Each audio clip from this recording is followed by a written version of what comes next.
Welcome to this session. My name is Ken Eidhouse, and I will be talking about responding to difficult or distressed online students, mental health assessment, and referrals.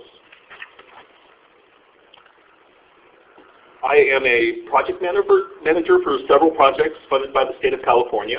One is funded by the California Community College's Chancellor's Office and offers technical assistance and training to colleges to increase their capacity to provide mental health services to all students, including online students and any other marginalized or underserved group.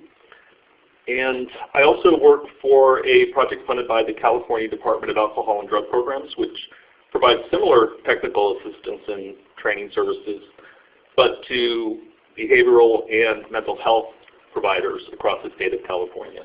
And this one is focused specifically on marginalized and underserved populations.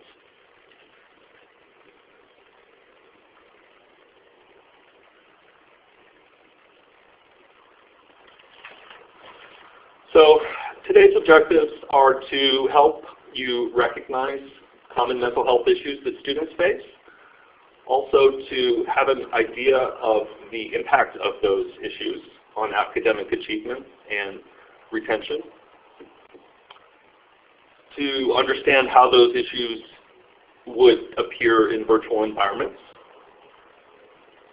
to understand how to make referrals to various types of providers or people that could help the student and resources they can access online, and also finally to keep some kind of record so that the students are, there's a follow-up to make sure that any referrals, any problems identified are addressed.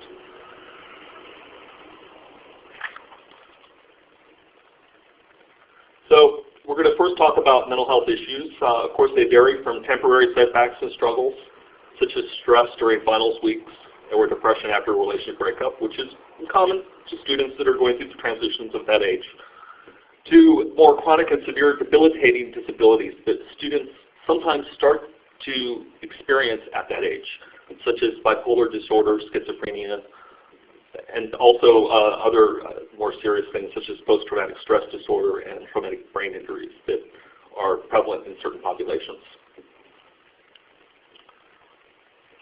And then we'll talk about how to assess and refer and follow up with those issues, and talk a little bit about ways that you can prevent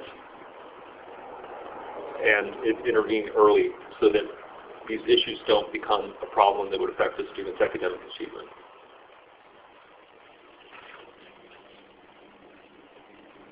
Of course, the irony of this quote is that most online students are secluded in their rooms, and so oddly, being a distance learner may be well suited for people that have mental health issues or other types of disabilities that keep them from interacting in the environment as others do. And so if we are serious about extending the benefits of higher education to everyone, as I think most teachers are, we may need to ensure that our online environments are responsive to the needs of students with mental health challenges, and that this may need to become a higher priority than it is currently.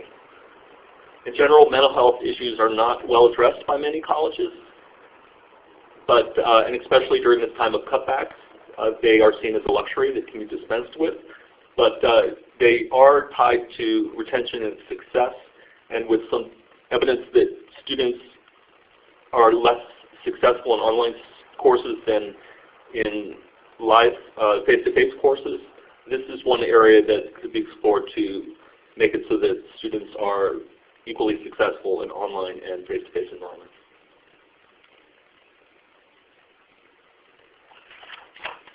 So first, let's get a handle on the scope of the problem. What are some of the mental health challenges that college students face? And what is the likelihood that your class includes a student struggling with one? So first of all, let me clarify that mental illness is an umbrella term that includes a host of conditions that cause severe disturbances in thinking, feeling, functioning, and relating to others. Mental illness is common, but due to stigma, is often hidden. Mental illness, including the severe forms such as bipolar disorder and schizophrenia, typically first emerge at age 18 to 24, when most young adults are in college. Sadly, it usually takes about 10 years before the proper diagnosis is made and treatment can begin. And also, the type of stress many students experience while in college aggravates the symptoms of mental illness and can even lead to suicide, which is the leading cause of death among college students by many estimates.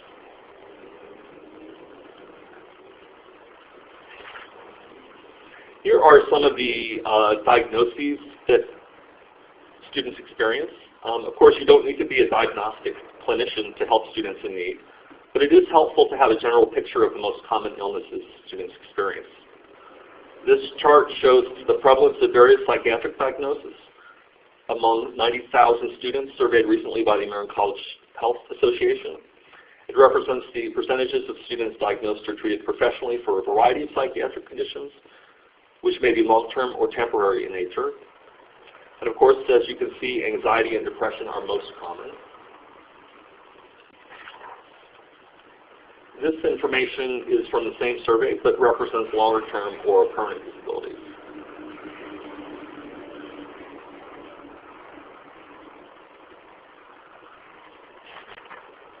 And then some students are in groups that put them at greater risk for these, either psychiatric conditions or disabilities or temporary setbacks. The charts we just saw was for the general populations of students, but if you look at historically stigmatized or disadvantaged groups, they're under additional stress, and the percentages are higher for some conditions. For example, while PTSD, which is post-traumatic stress disorder, and traumatic brain injury are relatively rare within the general population, among veterans who served in Iraq or Afghanistan, they occur more frequently. Roughly 1 in 5 student veterans experience post-traumatic stress disorder, and roughly 1 in 5 student veterans have experienced a traumatic brain injury, which is also a related TBI, during their deployment. And if you're wondering what these acronyms stand for, LGBTQ stands for lesbian, gay, bisexual, transgender, queer, or questioning. And first generation refers to students that whose parents did not attend college. And AANPH stands for Asian American, Native Hawaiian, and Pacific Islander.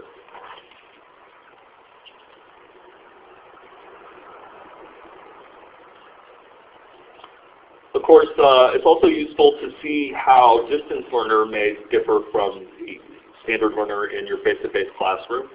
As you can see, they are more likely to be older. They are more likely to make less than $40,000 per year. And they are also more likely to be a person of color.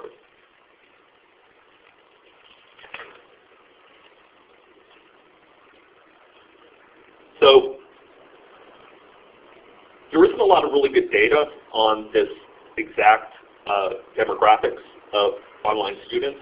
There is good data on specific courses, but there's such variance between the types of courses online that I can't really make any general statements other than the ones that I just did. Because of the way that students are frequently drawn to online classes because of convenience issues, we can also maybe surmise that they are more likely to be international, more likely to be rural, more likely to be disabled, have a job, have a family, be married, and have stressors related to taking care of their children, their family, their work obligations, struggling with disabilities, dealing with the fact that they're in a remote situation or they're in a foreign country with time zones. In rural areas, there's fewer mental health services. When you're dealing with somebody who lives in a different time zone, synchronous communication can be more difficult. And of course, people that are from other cultures may have different cultural beliefs and practices regarding mental health. So interacting with them about any struggles they may seem to be having will be colored by that. Also, if in fact people who are disabled are more likely to take online courses than face-to-face courses, They will also have a constellation of ongoing mental health stressors related to whatever disability they're dealing with, such as physical, cognitive, emotional, or psychiatric. And also, if you are married or working or parenting, there will be additional stress from competing demands. And finally, an older crowd will be more likely to have adult learning styles and expectations for the classroom experience, which may or may not comport well with the way that the classes is run, focused on younger students, so that introduces additional stressors for the adult learners.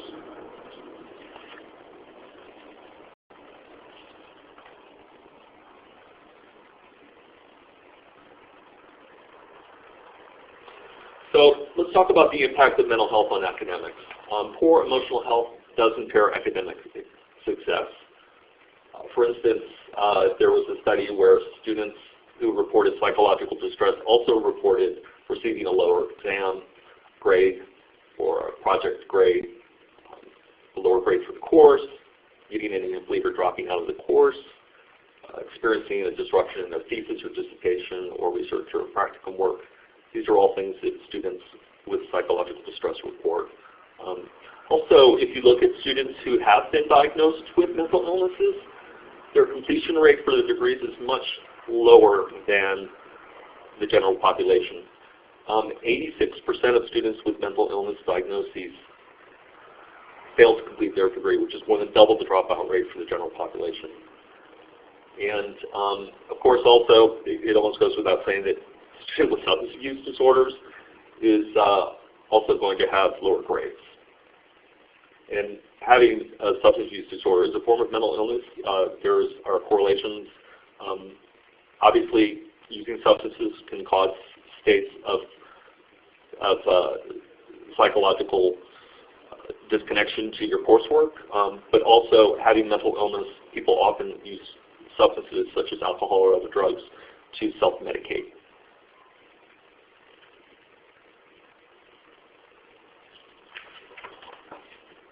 On the other hand, if you treat mental illness, if you treat psychological distress, it improves academic success. There's, for example, if you treat depression, there's been documentation that it leads to substantial gains in academic performance.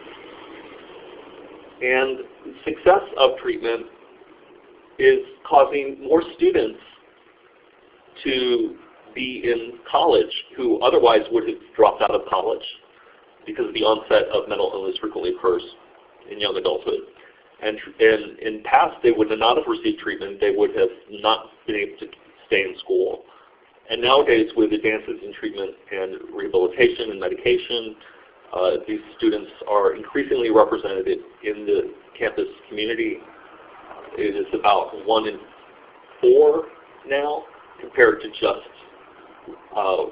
1 in 5 in 10 years ago, 13 years ago, and less than 1 in 10 in 1994.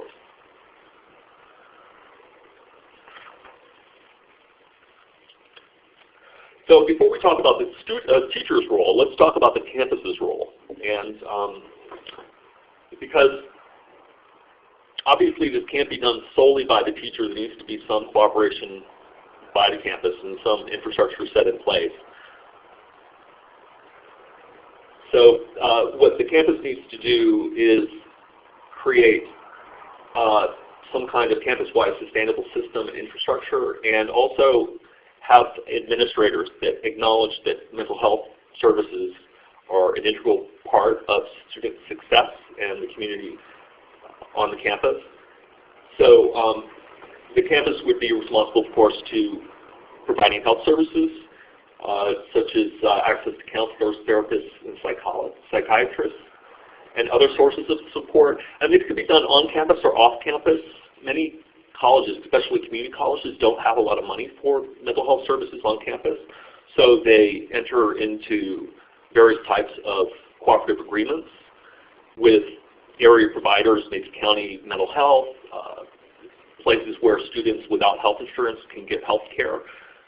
So the first step in responding to health care needs of your students is to have an idea of what services are provided by your campus.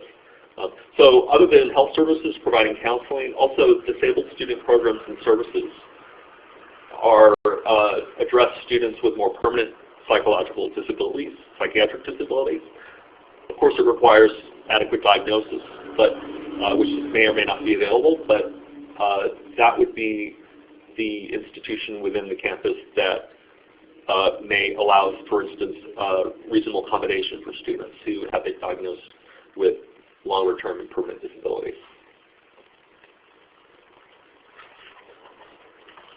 Other things that the campus is responsible for, outside of your control, is to have a decent website that students can use from the campus website that links to not only health services available through the campus, which is standard, but also it would be good if the website gives information on the types of mental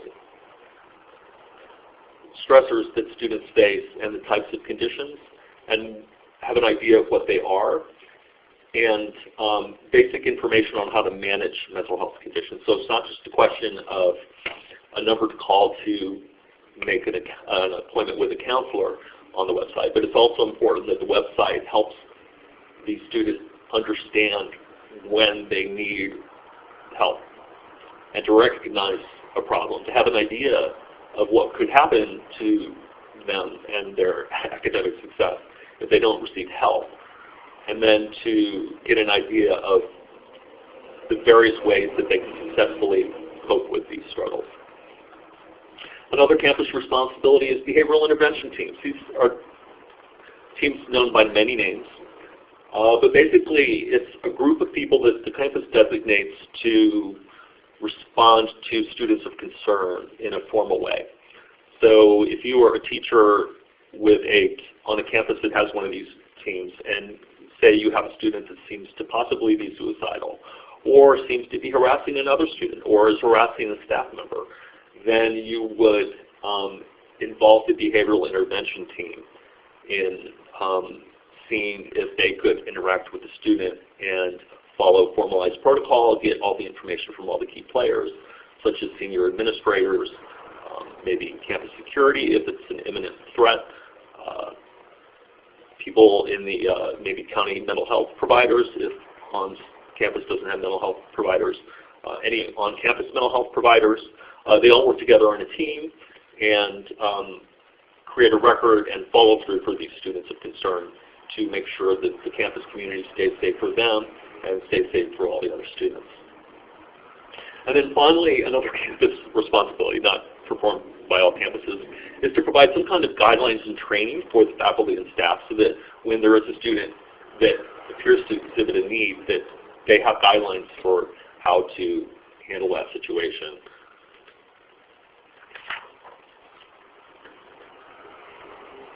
The teacher's role, on the other hand, is the fact that because you are the person that is in closest touch with the student on any given day, you could be the first person to recognize changes in either their psychological and emotional health or their academic success that could indicate a problem with psychological and emotional health.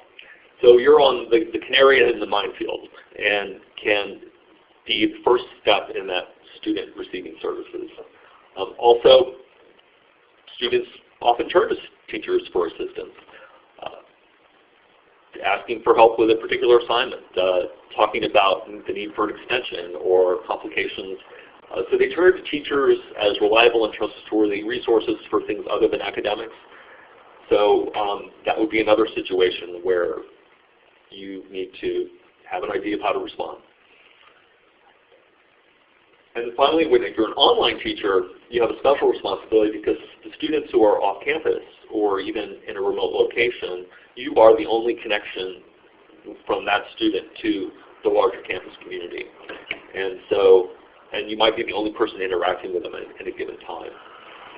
So you would be in a unique situation to link that student to needed resources and help them stay in school by having any concerns like mental health challenges addressed. So let's move to the heart of the matter. How do you identify students needing help, and how do you help them? So as you can see from this quote, and I've been ignoring these quotes, so you can read them. Stigma is a big issue. People are reticent to share information about mental health because often people who are experiencing mental health concerns are treated as less than or broken or somehow marginalized. So even though mental health conditions are not unusual and experienced by 1 in 4 any given year and roughly 1/2 of the population at one point during their life, people still tend to not want to talk about it. So if you have a student that has come to you sharing this information, you're going to want to know what to do with it so that their risk in sharing this potentially shameful information doesn't fall on deaf ears. And so we're going to talk a little about what to do here. So here are some traditional signs of distress. And this I took from an excellent guidebook provided by San Diego State University for their faculty staff. And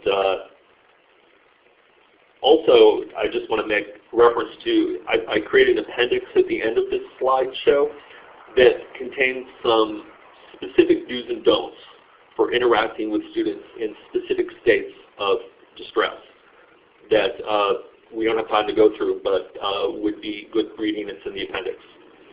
So some of the traditional signs of distress include missing classes or assignments, being a procrastinator, being unable to concentrate, confusion, persistent worrying beyond normal, social isolation, increases in irritability, bizarre behavior, dangerous behavior or restlessness, disheveled appearance or changes in personal hygiene, mood swings, indecisiveness, and of course general depression or anxiety symptoms.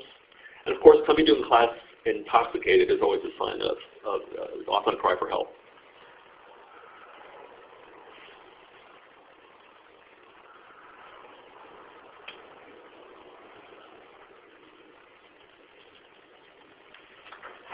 On the other hand, if you're online, you may not be able to see all these things. What you will be experiencing, for instance, with a youth that is withdrawn or isolating or suffering academic things, is that you'll see that the student doesn't log on to the course regularly, and or is missing discussion board postings, or is missing assignments or quizzes, or if the quizzes fail, the student won't retake it when offered, showing no interest in his success. Sudden drop in the quality of work submitted. Again, we're focusing on changes in behavior. A student having problems thinking clearly, having problems in writing well, may or may not indicate a mental health issue. It's changes in performance that are a sign that something is happening with the student. Sudden changes in mood, changes in performance, inconsistencies in participation in the class. Also, the ability to connect with somebody through email, if that is something that they're not maintaining, that's another sign of isolation and inability to function. Of course, poor quality of postings, such as rambling or nonsensical postings, can indicate a thought disorder or mood disorder. Of course, indicating any postings that containing a threat to self or others also can be concerning. Being unable to follow simple written directions, again, can indicate mental illness. Or written assignments that indicate like suicidality or anger at others or despair, feelings of worthlessness. Those things are often expressed in writing, maybe a creative writing class, and also are signs of distress. And finally, teachers sometimes report that it's the combination of these things in online settings that indicates mental distress. The combination of missing assignments, and then you as a teacher will try to contact them about the missing assignments, and the email bounces back because they've fallen off the face of the earth, and then or they write you back and it doesn't make any sense what they're saying, and so these are all signs that combined indicate distress.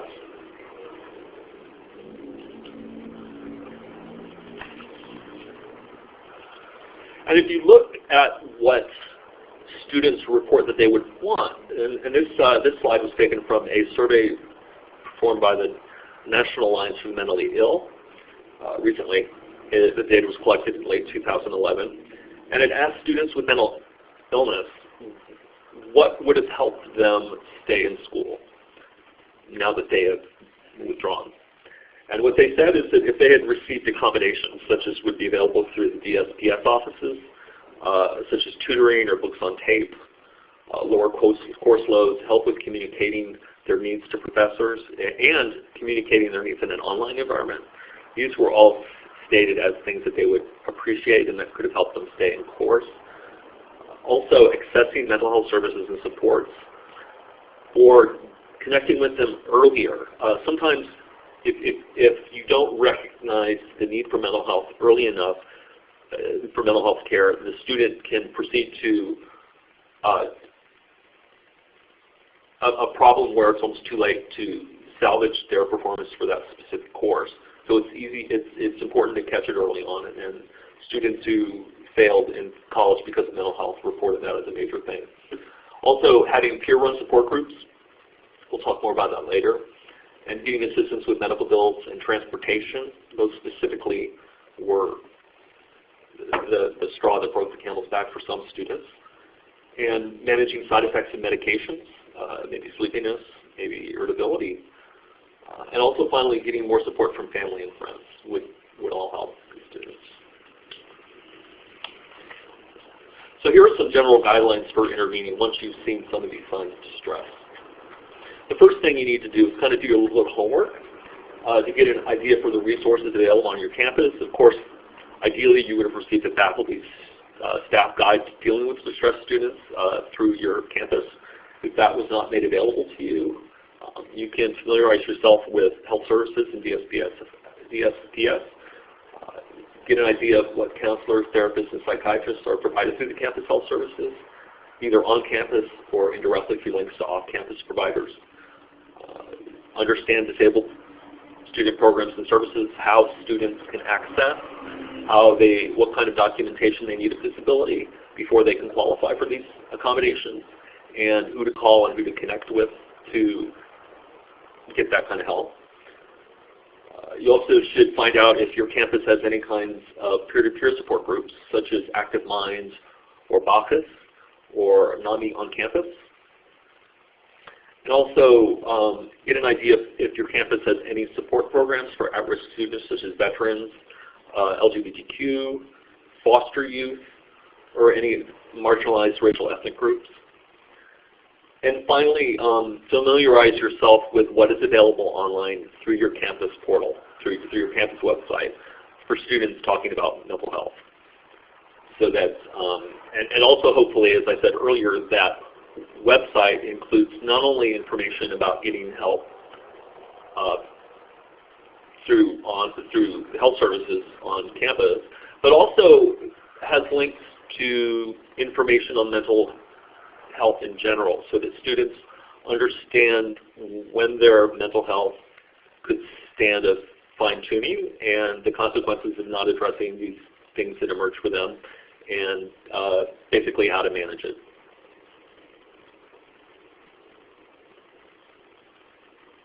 So here's some online resources.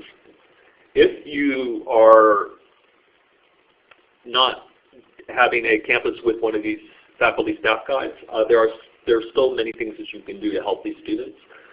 Reachout.com is actually a website, a program that is developed specifically to create an online community of young adults dealing with mental health issues.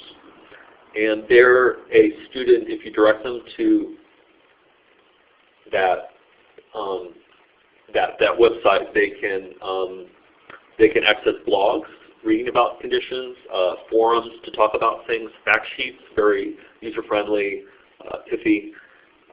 Videos and Twitter feeds are also available, again, to make students who are isolated in their rooms feel connected to other folks and not alone in struggling with their issues. And also, reachout.com provides just general information on mental illness and coping strategies with a focus on coping, and personal stories, again, so people don't feel so isolated and unique in the fact that they are having struggles. There's also the JED Foundation, which is at www.jedfoundation.org.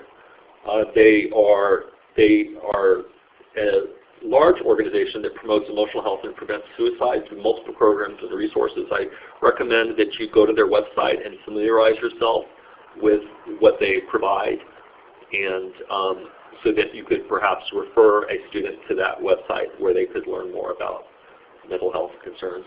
And finally, there's other programs that are smaller in scope but very interesting. There's Cognito Interactive, which is a for-profit company that provides online simulations of, it uses avatars and allows students to sign on, and faculty and staff to sign on and experience the student with a mental health issue and practice responding.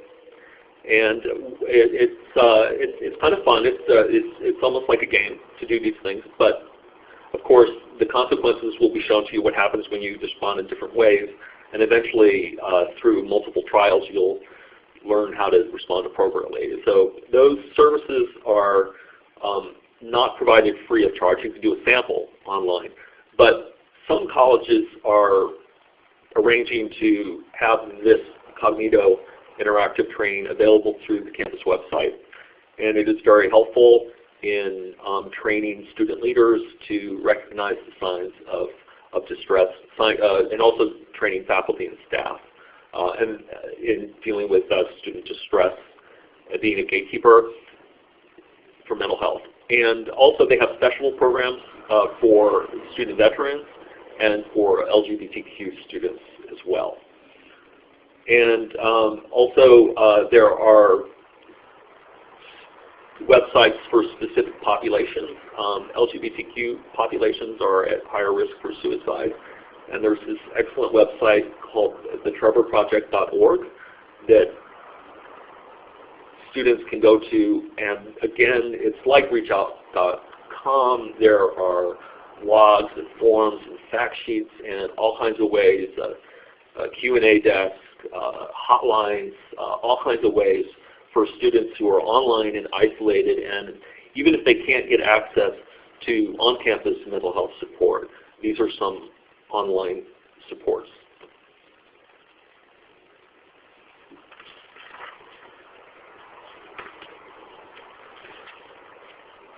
So when you do identify a student that you would like to maybe hook up with some of these either local or on-campus or national online resources, how do you do it? That's the question. So first thing is to have to do your homework, as I said, and then just have the courage to approach these students. Again, the stigma of mental illness makes many people hesitate. They don't think that, they're concerned that if they ask a student that if they're having a problem, that this is somehow diminishing the student's standing in some way, and nothing could be further from the truth.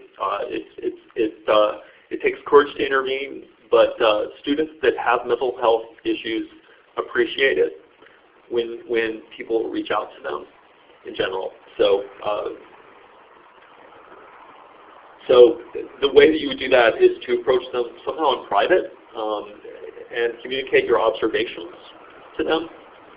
and talk about what you're concerned about those observations, how they concern you, and just basically communicate that you're willing to help. That's like really important. Just, I see these things that are happening. I'm wondering if there's anything else going on that maybe I can help you with, and I really want you to be successful. I really want you to get the help that you need, and is there anything I can do? So in an online environment, you would do this maybe in a private chat, or you would maybe try to set up a conference call. Maybe it could be during your office hours. If it's an international student in another time zone, you might have to find another time. But just set up some time when you can talk to them privately. Better not to do it over email. But of course, if you can't have a direct communication, synchronous communication, either in an online chat or in a telephone call, then it would be okay to communicate your concerns via email. And the important thing is when you are communicating to try to keep it relevant, what you're saying relevant, by being mindful of where the student is based and any other background you have. Let's say during the first week of course, it's common in online courses for students to introduce themselves, to say a little bit about where they are and whether they're working or not. And you can use that information, review that before you call the students, so that you're not telling them to go to campus to get counseling if they live in Singapore and you're based in Los Angeles. And also, it's useful to know whether the student is working versus not working at the time, or has a lot of responsibilities with family and stuff. That's all helpful to review before you talk to them about such a personal thing as their mental health. And then finally, once you've broached the subject, really listen carefully about how they're reacting to what you're saying, and try to understand what they're saying from their point of view. And you don't want to agree or disagree with what they're saying. You just want to understand it from their point of view, and then identify their concerns as well as your own.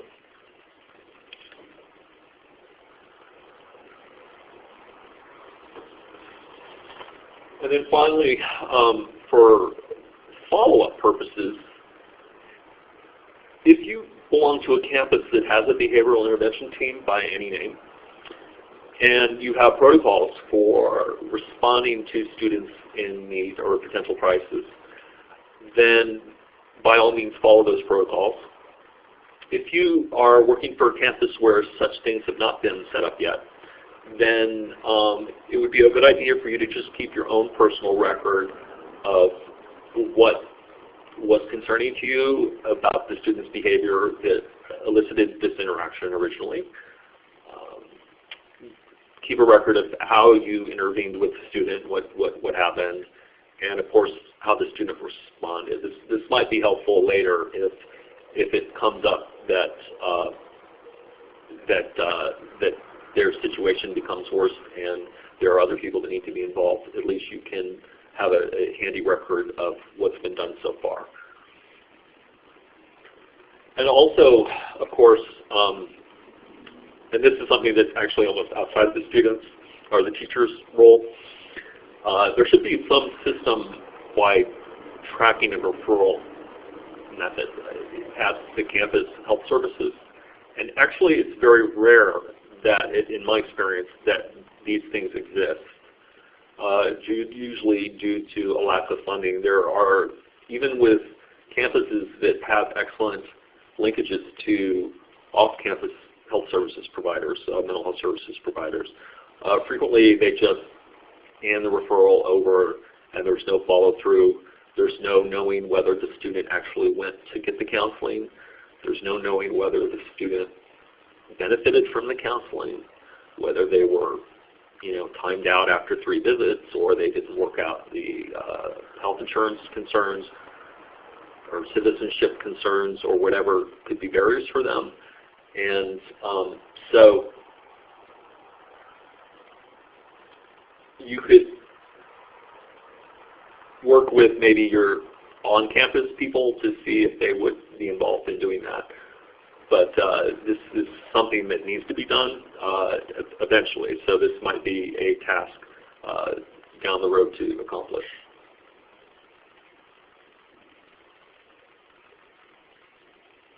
So let me talk a little bit about prevention and early intervention. And I think this is an area actually that There already is a lot of information out there for online teachers about ways to set up the courses, especially at the beginning, so that students are most likely to be successful in their experience.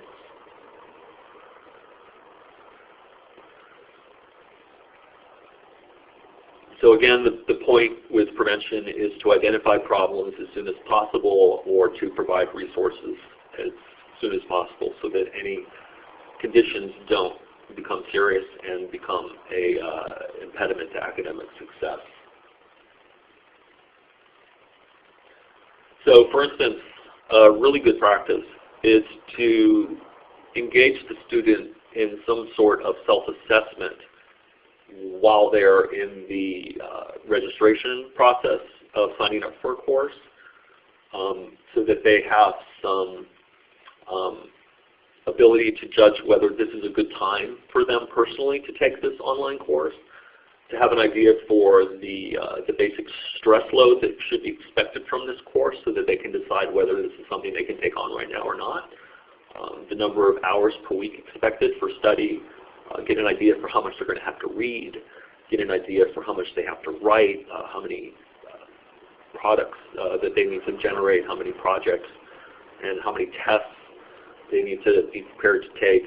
These are all things that can be provided up front so that the student can have more information to judge whether they can be successful or not. Or, if they have a mental illness, to put supports in place in advance for themselves. Maybe start scheduling regular sessions with their ongoing counselor so that they can deal with the stress. Also during orientation, it can be helpful to provide information to students about what it's like to be business learners, tips for success in an online environment. I know you've heard this before and have them. And also, of course, provide links to student services and maintain the visibility of those links throughout the course so that students with emerging problems throughout the course period can more readily see what they need to do to resolve those. And finally, and this is actually more of a campus responsibility, but many campuses provide a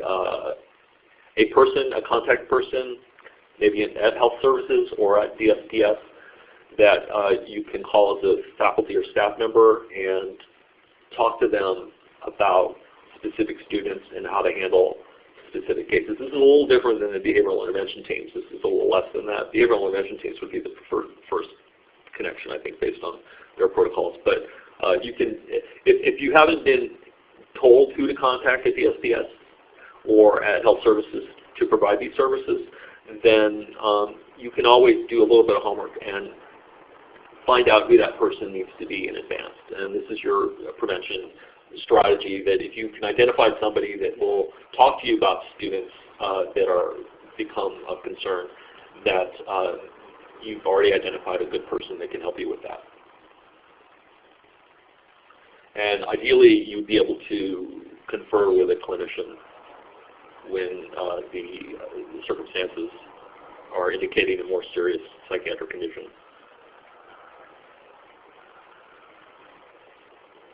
So this is the appendix I've provided that I'm not going to read through. It talks about specific situations, such as a stressed or anxious student. What would you do? What shouldn't you do? Similar information on handling just depressed students, suicidal students,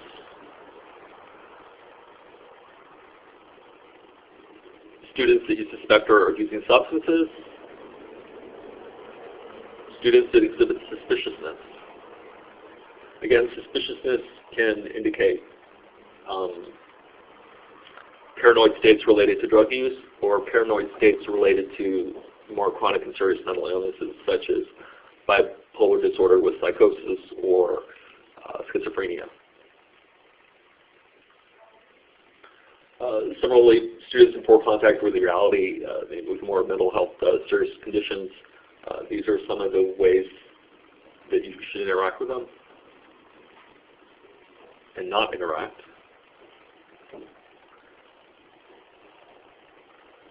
And finally, we're getting to the more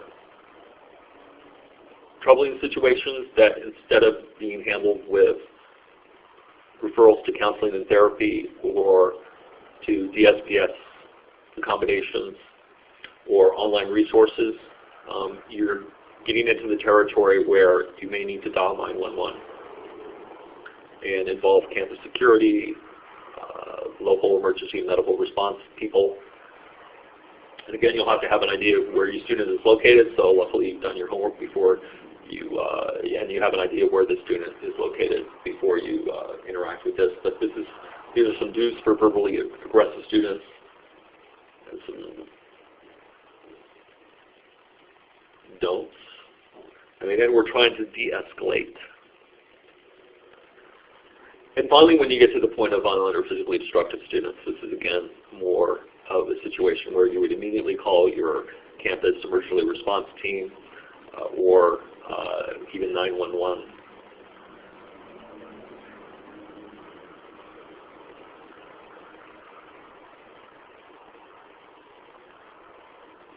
And that's it. Here's some of the references.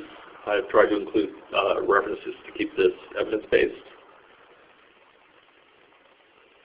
And that's it. So thank you for listening in this morning, or today. And I hope you are able to carry through some of these recommendations for your students.